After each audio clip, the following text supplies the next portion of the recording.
Hello and welcome to Sport This Morning. I'm Cecilia Amog. I'm Tayo Salam. It's great to have you join us again. Absolutely. That's the way the show is looking like this morning. We're starting with what's happening at the World Powerlifting right there in Budapest, where you have Kazakhstan, right. Where you have Nigerians actually doing the country proud. Lucy Ejike, she won gold medal in the 61 kg. That's adding to the previous medals won by Roland Ejike, who also won silver. That was on Sunday. So congratulations to Lucy Ejike, who's still the champion of the world when it comes to powerlifting in the 61 kilograms category. Congratulations.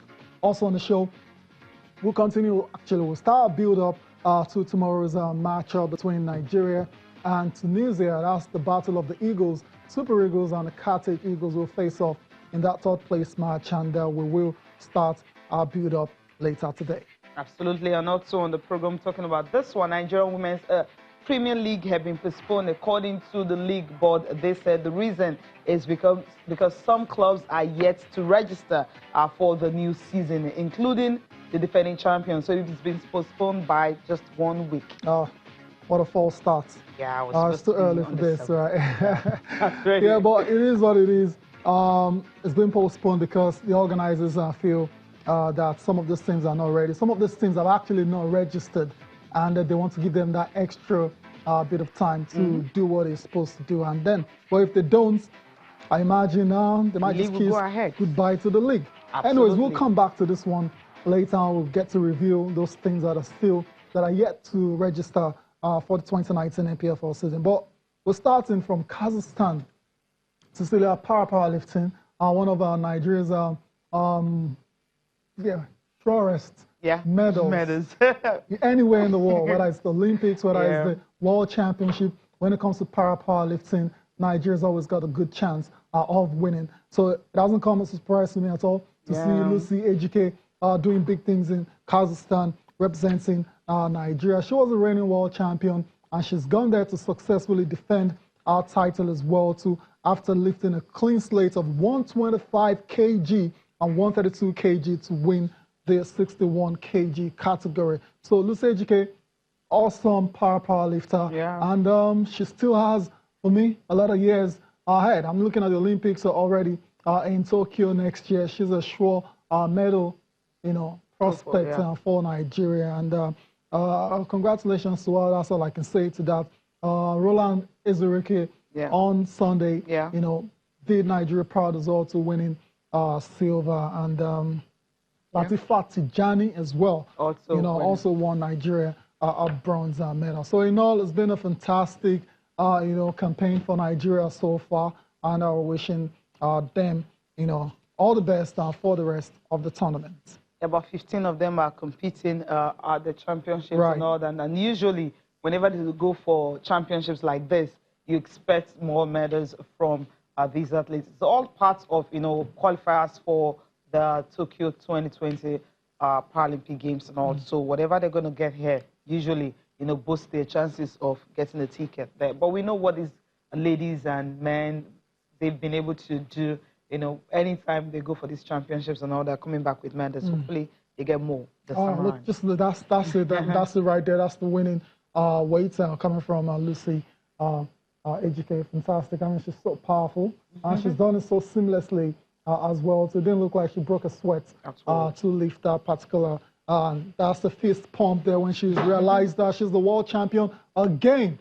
Congratulations to Lucy Ejike of Nigeria. Of course, we'll continue to monitor, their progress, as they prepare and try to qualify for the Olympics next year in Tokyo. I mean, she's overjoyed, obviously. I mean, she's gone there to compete with the absolute best in the world, and she's come out victorious. That's remarkable stuff coming from her, and it's only right she enjoys the moments, and hopefully when she comes back as well, too, there's something decent waiting for her. From the authorities, because this is huge. Cecilia, I mean, this is massive for Nigeria. Yeah, I'm just waiting to see the day whereby they will be fully welcome. Maybe have people at the airport and all that. It's coming. It's coming. Okay, we're waiting. It's going to come eventually. I mean, we shouldn't have to campaign for it because these guys go out every time to make the country proud.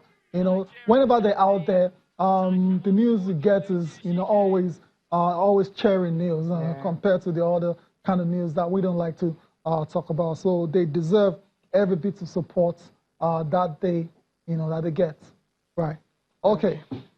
Let's move on from powerlifting. Let's talk about curling. Yesterday, we talked about how the Nigerian Curling Federation, they were on ground over the weekend organizing an open clinic, you know, for prospective curlers, people that might be interested in doing the sport of curling, and they're actually looking forward to qualifying for the Olympics. Absolutely.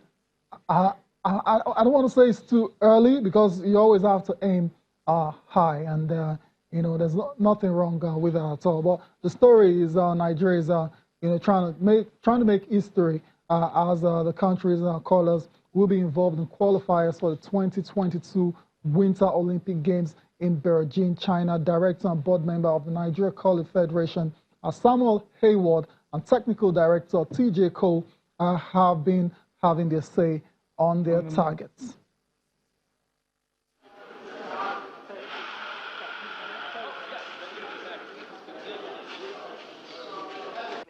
From the last all Nigeria secondary school curling clinics, we were able to get about 4 pupils from different schools that participated. And what we did was, after the clinics, we realized that these guys are potentials and they were very good. So we pulled them out. We pulled these 4 pupils out. And what the Federation wants to do is to groom these people. We're actually sending them to Canada for further training. What they're going to do in Canada is to experience curling on ice, basically. One of our goals is for them to also represent Nigeria at the Youth Winter Olympics as well. So there's a whole lot of encouragement. We're preparing also for the next World Championship that's coming up in Aberdeen, and also another one in China. Now all is geared towards the next Winter Olympics coming up in China in 2022 because we are grouped with the Pacific Asia. You understand? Being that Nigeria is the only country to be playing curling in Africa, in the continent of Africa. So at the moment, we are being grouped with the Pacific Asia to play the likes of Kazakhstan, Norway, France, Italy, China, and the rest of these other countries. You understand? So as it stands, we are preparing for it. And the next qualifier, we just keep praying. Yeah, we're asking for Nigerians to pray for our team so that we clinch that win. We've gotten a win, and we're going in for the next one, and we're hoping to make it through. And it's all looking very good. We are so excited because we have very many talented young people. We also have enough people for a Paralympic wheelchair team. So we are very excited about Nigeria's curling opportunities. We are definitely getting there. To go to the World Championships and to win in our very first events was huge, and it just gave us confidence. And now for the entire team, the mixed national team and the men's team and the women's team, we are confident that some of our teams will make the qualifiers and make the Olympics in 2022. We have a 5-year plan currently for the curling sport in Nigeria.